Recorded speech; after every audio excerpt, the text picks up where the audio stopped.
번째 이슈로 한번 넘어가 보겠습니다. 자, 오늘 제가 다 숙제를 하나 드렸습니다.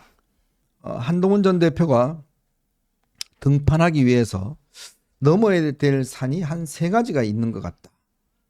근데 어떤 산을 넘어야 될지 이 문제를 한번 제가 숙제를 내드렸어요. 그래서 오늘은 그 이야기를 중심으로 해서 한번 이야기를 나눠볼까 합니다. 갑자기 왜 한 대표 이야기가 목이 그래요. 네. 참. 목이 메이는. 네. 너무 오래 기다렸나요? 갑자기 목이 메이고 그러네요. 아, 참. 자, 우리 지호님은 뭐 한 대표와 함께 일을 또 해오셨기 때문에 한 대표 옆에서 한 대표의 장점과 단점 뭐 이런 것들은 아마 누구보다 잘 아실 것 같습니다. 한 전 대표가 과연 이제 뭐 언제 복귀할지는 아직 뭐 불투명합니다만은 다시 이제 컴백할 경우에 어떠한 과제들을 좀 넘겨야 될지 3가지 어떤 게 있겠습니까? 그 3가지 다 얘기해야 돼요 한꺼번에? 아니 뭐 그건 뭐 알아서 하시고. 네. 근데 뭐 많은 사람들이 이미 지적하고 있지만 저는 이제 윤석열 대통령의 모습도 지금 거래에서 단연간 봐왔고요. 네. 한동훈 대표하고도 이제 그렇게 됐는데 결국은 이제 지금 윤석열 대통령 뭐 탄핵 심판 결과 남아 있습니다만 그렇게 해피엔딩 할 것 같지는 않지 않습니까? 네, 그렇죠. 그래서 이 검사의 한계, 그러니까 검사 정치의 문제점, 뭐 이런 것들을 극복을 하는 게 가장 큰 문제가 아닌가 싶습니다. 이제 검사의 그 주로 하는 일이 뭐죠? 나쁜 놈 잡아가지고 감옥 보내는 거 아니에요? 네네. 쉽게 얘기해갖고. 예. 그러니까 과거에 일어났던 그 나쁜 일들을 그 권선징악 그 원리에 따라서 이렇게 그 악을 징계를 하는 악인을 징계하는 직업 아닙니까? 그렇죠. 과거에 일어났던 그 범행들에 대해서. 그러나 이 정치는요 기본적으로 미래를 창조하는 거 아닙니까? 네. 미래를 창조. 과거 응징이 아니라 미래 창조입니다. 그러니까 영역이 달라요. 영역이 다르기 때문에 이 가져야 될 시각, 그 태도, 뭐 접근법, 뭐 이런 것들에서도 다 이제 검사와 정치인은 차이가 있어야 되는데 네. 윤석열 대통령은 보니까 검사 시절에 가졌던 그 26년 검사 생활 몸에 익은 체질화된 그거를 그대로 정치 영역으로도 갖고 들어와서 뭐 한 거다. 이런 생각이 듭니다. 그게 이제 의사결정할 때도 그런 것들이 나타나고요. 그래서 저는 이 검사 정치의 문제점, 윤석열 대통령과는 이 점에 있어서는 완벽하게 차별화를 해야 됩니다. 네. 완벽하게 차별화를 해야지만 되지 않을까. 이거 먼저 하나 던져놓겠습니다. 예. 자, 이제 우리 유재하 변호사님은 이제 법조인이시니까 네. 사실 이제 많은 분들이 그러니까 한 전 대표에 대해서 이제 야 이제 또 검사냐? 이런 이제 그 지적들 이런 것들이 분명히 있는 거 아니겠습니까? 그리고 우리 국민들이 이제 좀 법에 좀 이제 질려버렸어요. 뭐 모든 게 다 법입니다. 그냥 모든 걸 뭐 다 서초동과 이 제동에서 해결하려고 그러니까 그 부작용들이 꽤 심각한 것 같아요. 우리 유 변호사님 생각하는 한 전 대표가 넘어야 될 산 어떤 게 있습니까? 저도 지금 변호사도 법에 질릴 정도니까 보시는 국민들이 법하면 얼마나 지금 이제 진력이 날까 하고 싶거든 그런 생각이 들거든요. 그런데 12월 3일 날 어쨌든 비상계엄이 있었고 한동훈 대표가 앞장서서 비상계엄 해제 의결을 이끌어내면서 사실 그때 한동훈 대표는 완전히 그 기존의 어떤 법조계에서는 완전히 탈피했다 저는 그렇게 생각합니다. 네. 왜냐하면 그것이 위헌이고 위법이고를 아는 것과 실제로 죽음을 무릅쓰고 그 한가운데로 돌진하는 것은 전혀 다른 덕목을 필요로 네. 하는 거거든요. 그래서 이미 12월 3일 날 한동훈 대표는 완전한 정치인으로 재탄생했다 저는 그렇게 생각하고 이제 아까 신지호 의원이 말씀하셨던 것처럼 보다 좀 더 미래 그러니까 창조하는 미래로 나아가는 여러 가지 그런 활동들을 이제 보여야 될 때다 이렇게 생각합니다. 지금 이제 아까 3가지 넘어야 될 산을 말씀하셔서 제가 그걸 나름대로 머릿속으로 지금 정리를 해봤는데 첫 번째는 비상계엄은 당시 한동훈 대표가 가지게 된 해제를 이끌면서 한동훈 대표가 가지게 된 어떤 헌법 가치가 있어요. 그러니까 자유민주주의, 법치주의를 지켰다는 그 헌법 가치를 재확인한다는 것이 중요합니다. 이렇게 명확하고 재확인한다. 선명한 메시지를 그와 관련해서 내는 것이 첫 번째로 중요하고요. 두 번째로 사실은 안타깝게도 당시 여당 대표로서 한동훈 대표가 그 혼란한 전국을 그 헌정 질서를 수습하면서 네. 회복시키면서 본인이 악역을 도맡은 감이 있습니다. 그 과정에서 많은 당원분들 적재한 당원분들과의 어떤 거리가 심리적 거리가 좀 멀어졌거든요. 네네. 그걸 어루만지는 그런 과정도 저는 필요하다고 생각합니다. 세 번째로는 지금 다른 무엇보다도 비상계엄도 비상계엄인데 지금 경제가 너무 어렵습니다. 네. 지금 제가 한국일보에서 나온 보고 자료를 보니까 비상계엄으로 인해서 한국 사회가 지금 손실한 그 경제 액수가 6조 3천억 원에 달하고 네. 그게 소나타 2,800만 원짜리 22만 5천 대를 거의 하늘로 그냥 공중에 날려버린 셈이다라는 그런 기사도 봤거든요. 그러니까 지금은 어떻게 하면 AI 시대 그리고 뭐 바이오 시대 반도체 이런 것들을 어떻게 성장 전략을 잘 만들어서 대한민국을 우상향 발전시킬 것인지에 대한 비전이 또 필요합니다. 네. 그래서 한동훈 대표가 다시 재등장하면 이제 그런 문제에서 양쪽의 발을 다 단단히 딛고 미래를 향해 비전을 제시하는 그런 모습을 보였으면 좋겠습니다. 아마 뭐 이제 비슷한 견해인 것 같습니다만은 우리 지원님도 이야기해주고 우리 유 변호사도 이야기를 해줬는데 결국 이제 윤석열로 대표되는 이제 검사형 정치 그리고 이제 법전 그러니까 모든 문제를 법으로만 해결하려고 하는 이 방식들 이거를 이제 사실은 한 전 대표가 좀 뛰어넘어야 된다. 자, 그동안 우리가 한 전 대표 가지고 있는 이미지가 보면 정말 유능한 검사였고 올바른 검사였습니다.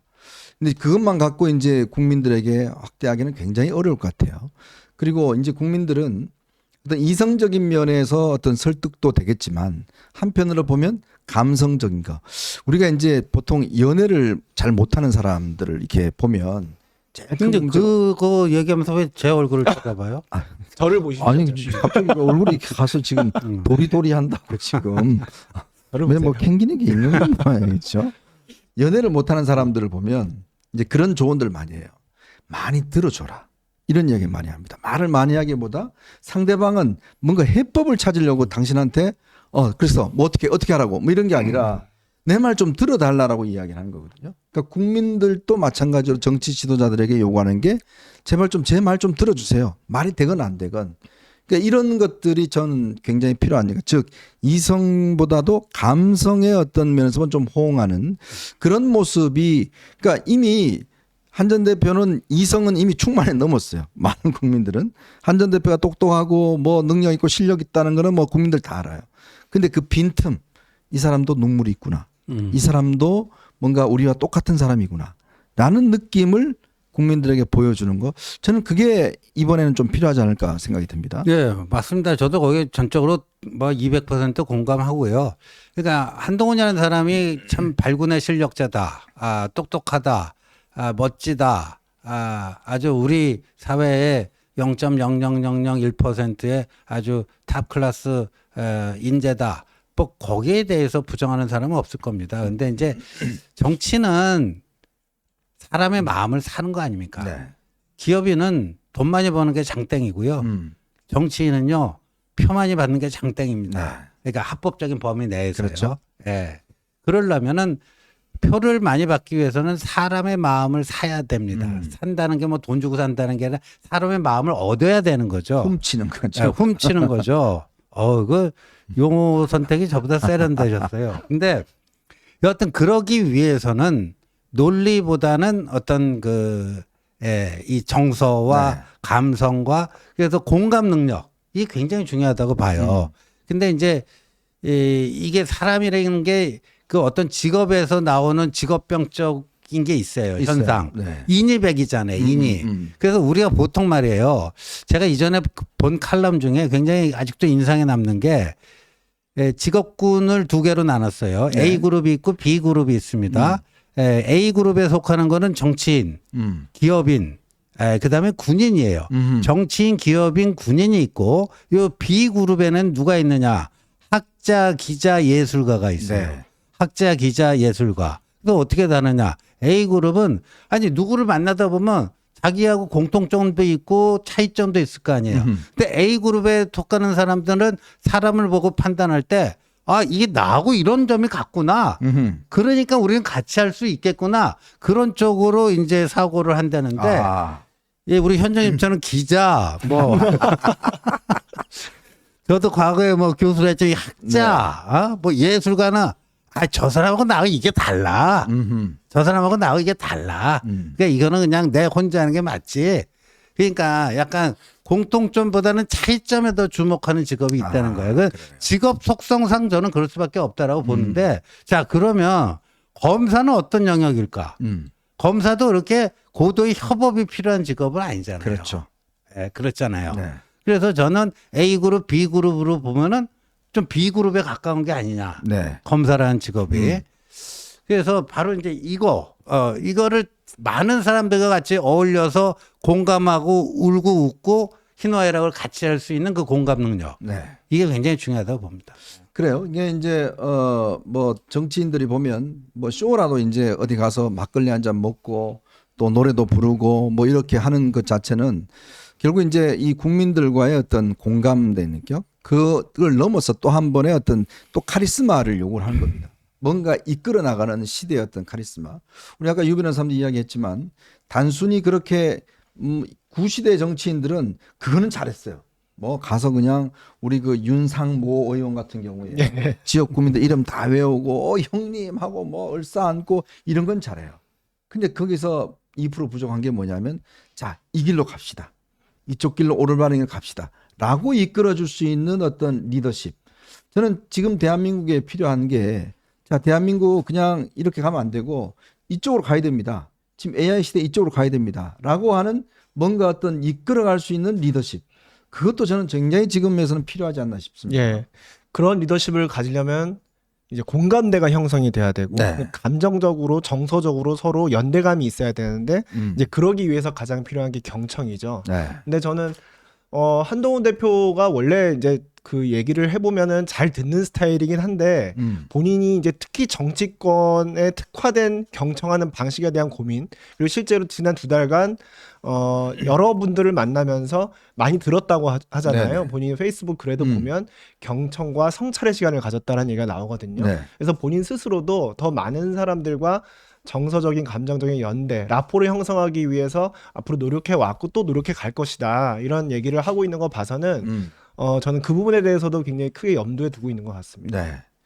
아까 지원이 말씀하니까 생각나는데 그 예전에 이제 우리 그 네. 기자들 상대로 어떤 강사분이 와서 이제 강의를 한번 한 적이 있어요. 네.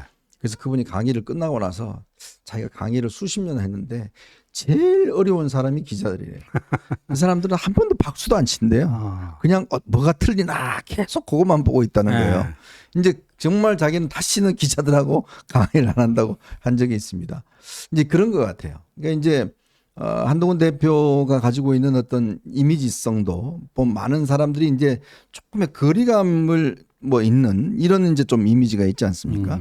이제 아마 그거는 이제 지난 이 당 대표 시절에 꽤 많이 저는 극복을 했다고 봅니다. 네.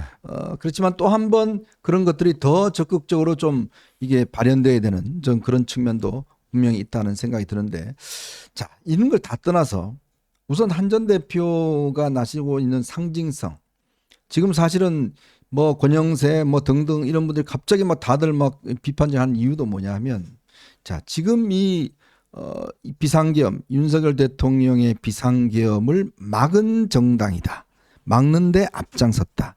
즉 자유민주 체제를 지키는데 앞장섰다. 물론 뭐 지금은 이제 윤 대통령에 대한 뭐 여러 가지 이 또 뭐 시위나 이런 것들이 많이 진행돼 있지만 가장 우리가 본류로 따져보면 그게 가장 이제 중요한 게 아니겠습니까? 그런데 오늘 권영세 비대위원장이 오늘 관훈클럽 토론회를 했습니다. 이런 이야기를 했어요. 당시 비상계엄 해제 관련해서 본인은 국회의사당에 있지 않았습니다. 그때 이런 이야기를 했습니다. 제가 국회 현장에 있었더라도 표결에는 참여하지 않았을 것이다. 당시 차가 막혀서 당사로 가서 있다가 표결하는 걸 지켜봤다. 대통령의 계엄 선포를 하는 것을 방송으로 쭉 나왔는데 사실 그것만 가지고 납득이 안 됐다. 그러나 우리가 모두가 합리적으로 행동한다는 것을 서로 전제하고 봐야 된다고 생각한다. 자, 그러니까 뭐 이 지금 또다시 이런 상황이 오면 본인은 계엄 해제에 불참할 것이다. 이런 이야기를 했습니다. 저는 참 깜짝 놀랐습니다. 왜냐하면 여러분 다 잘 아시겠지만 정치는요, 이분이 오선한 분 아니겠습니까? 상황에 대한 판단력이 굉장히 중요한 거예요.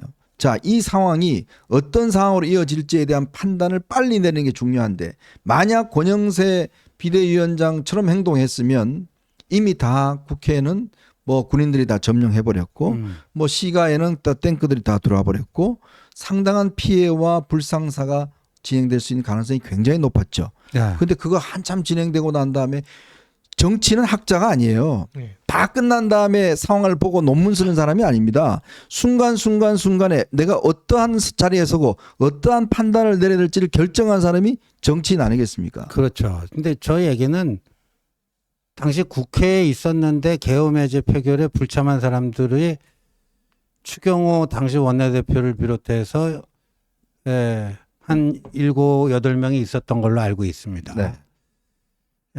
뭐 그러니까 이미 그런 사람들이 있었어요.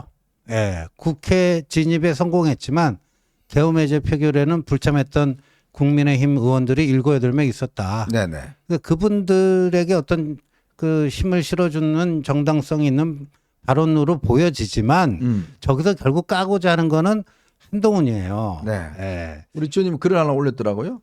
제가 아이고 저건 너무한 글이다. 당 비대위원장이니까 좀 웬만하면 뭐 비판적인 글을 안 쓰려고 그랬는데 한동훈이 너무 성급했다라는 거 아닙니까? 네. 그날 한동훈이 너무 성급했다. 충분한 거 알아보지도 않고 왜 그냥 바로 위헌 위법한 계엄이다 하고 막 그렇게 성급하게 행동을 했느냐.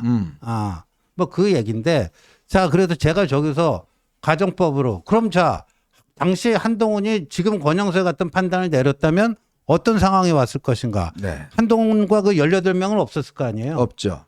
그런 상황에서 두 가지 중에 하나였을 거다. 야당 단독으로 계엄 해제 요구 결의안이 통과되는 그 케이스가 하나 있었을 거고 두 번째 케이스는 뭐 엊그저께 이제 국회 지하 1층을 5분 몇십 동안 단전했다. 뭐 이런 것들이 나왔지만 하여간 그 계엄군의 물리적인 방해로 계엄 해제 요구 결의안이 국회에서 통과되지 못하고 불발되는 케이스. 네. 둘 중에 하나 말고 뭐가 있겠습니까? 그렇죠. 둘 중에 하나예요. 그러면 둘 중에 어느 하나라도 자 1번 같은 경우면은 어떻게 되겠습니까? 야당이 그냥 그야말로 득이양양 기세등등 해갖고 니네들은 이제 다 완전히 계엄 내란 옹호 동조 뭐 어쩌고 저쩌고 해갖고 국민의힘 전체 국민의힘과 윤석열 정권 전체를 다 묶어서 니들은 그런 애들이다. 기본적으로 자격이 없다. 아마 위헌정당 심판 청구. 위헌정당 심판 뭐 청구하고요. 뭐 그렇게 갔을 거예요. 그리고 그 기세를 꺾는 게 결코 쉽지는 않았을 겁니다. 그리고 두 번째, 만약 계엄군의 물리적 방해, 뭐 단전이라든가 뭐 어떤 체포라든가 이런 것 때문에 계엄해제 요구 결의안이 불발됐지만 그날은 그렇게 넘어갈 수 있어요. 그 다음날 어떻게 됐을까요? 아마 시민들이 그냥 막 엄청나게 들고 나서 가지고요. 뭐 여의도 국회 거의 포위하다시피. 맞습니다. 그리고 경우에 따라서 유혈 사태까지 발생하는 진짜 그런 일이 벌어졌을 거예요. 그러니까 지금 권영세 위원장이 정말 저런 것까지 한번 고민해보고 얘기를 하는 건지 모르겠어요. 만약에 그 당시 한동훈처럼 안 하고 지금 권영세 판단처럼 했으면 1번 아니면 2번 둘 중에 하나예요. 그러니까 실제 전개된 상황보다도 훨씬 더 국민의힘 입장에서는 끔찍한 상황에 직면할 수밖에 없었을 것이다. 근데 저런 얘기를 막 해요. 저는 뭐 거의 보수가 괴멸됐을 상황으로 아마 갔을 겁니다. 특히 아마 그나마 이 그 계엄이라는 거를 윤 대통령 본인도 이야기하잖아요. 뭐 2시간짜리 계엄이라면서요. 그러니까 뭐 그게 사실 실력이 없어서 빨리 능력이 없어서 됐지만 어쨌건 그런 상황이 아니라 계엄이라는 거 그냥 슬쩍 한번 그냥 해보는 그런 게 아닙니다. 이거는 군대를 동원한다는 것은 기본적으로 총을 들고 나온다는 것이고 이거는 사실은 유혈 사태를 예고한다는 이야기잖아요. 근데 그거를 정치인이 아유 전화 좀 해보고 이렇게 여러 군데 알아보고 그 판단해야지 그 갑자기 그렇게 가서 하면 돼? 이런 어떤 내리는 게 바로 저런 의원들이 국민의힘에 꽤 있기 때문에 다 숨어서 대통령이 뭐라고 그러는지 보고 하려고 전부 다 있어 시민들과 함께하지 않고 있었기 때문에 결국 국민의힘이 이 모양 이 지경까지 온 게 아닌가 저는 그런 생각이 들어요. 예, 맞습니다. 저도 오늘 권영세 비대위원장 그 발언을 듣고 정말 굉장히 큰 충격을 받았습니다. 네. 당에 몸담고 있는 사람으로서 이제 당 대표라고 할 수 있는 비대위원장 발언에 대해서 언급하는 걸 가급적 자제해 왔는데 정말 오늘 발언은 참 한가하신 말씀을 하는 것 같다는 생각이 들었어요. 당시 국민들의 안전, 대한민국의 안전과 국민들의 생명이 경각에 달린 상황일 수도 있었는데 그때 무슨 상황 파악하고 전화하고 그럴 시점이 아니었거든요.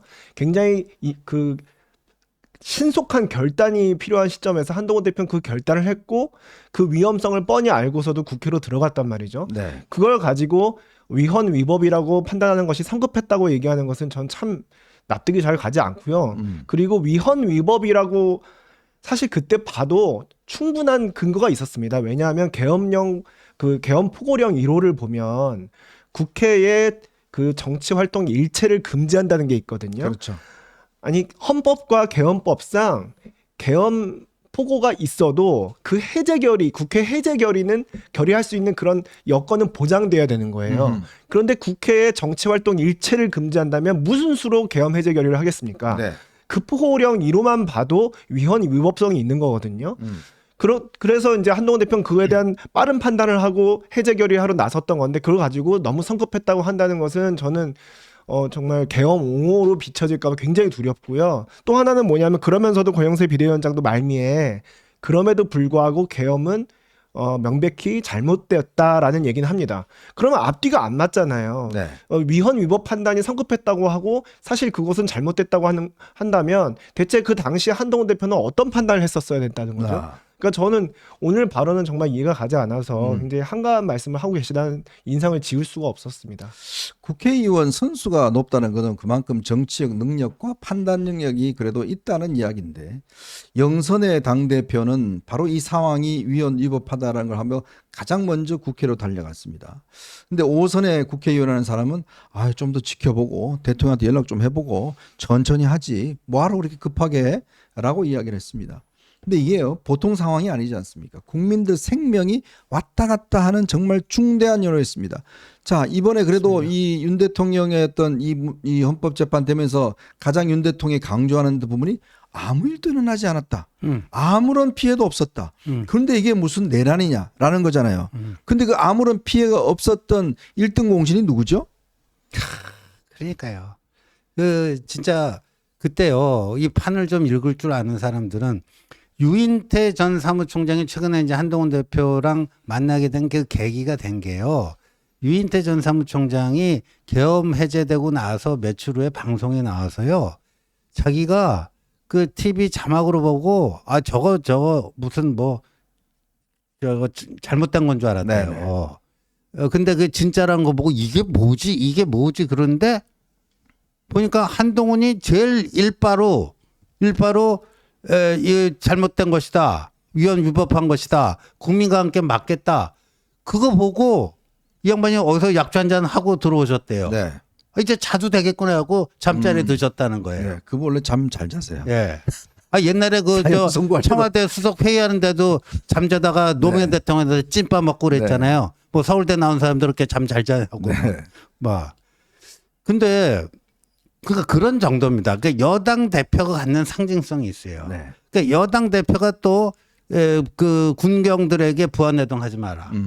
그다음에 그 위법한 그 지시와 명령은 따르지 않아야 된다. 뭐 이런 것들, 이런 그 방향잡이 역할을 해준 거 아니에요. 그런 게 있었기 때문에 오히려 그 뭐랄까, 계엄군도 어떤 그 행동하는 그것도 조금 더 온순해질 수밖에 없었던 거고 여당 대표가 있고 뭐 그런 건데 저걸 저렇게 얘기하다니 참 이해가 안 가고 그리고 감독님 그때 우리 그 국민의힘 그 의원 단체방 그 계엄 직후에 실시간 이거 있잖아요. 아니 10시 46분에 권영세 저기 나오잖아요. 최초의 반응이 그러게 누가 무슨 말을 했더니 그러게 비상으로 국회 해산이라도 하겠다는 건가? 그러니까 지금 아까 우리 유재하 변호사가 얘기했지만 포고령 1호에 국회 지방의회 모든 정치 활동을 다 그 금지한다 그랬잖아요. 네. 그걸 봤으니까 저런 얘기 나오는 거 아닙니까? 근데 물론 국회 해산권은 없어요. 그리고 권영세는 명색이 법조인 아닙니까? 아, 법조인이었어요? 검사 출신. 네? 아니 그러니까 포고령 1호를 딱 보는 순간 위헌 위법이다. 이거 몰라요? 그러니까 본인도 그때 저렇게 썼잖아요.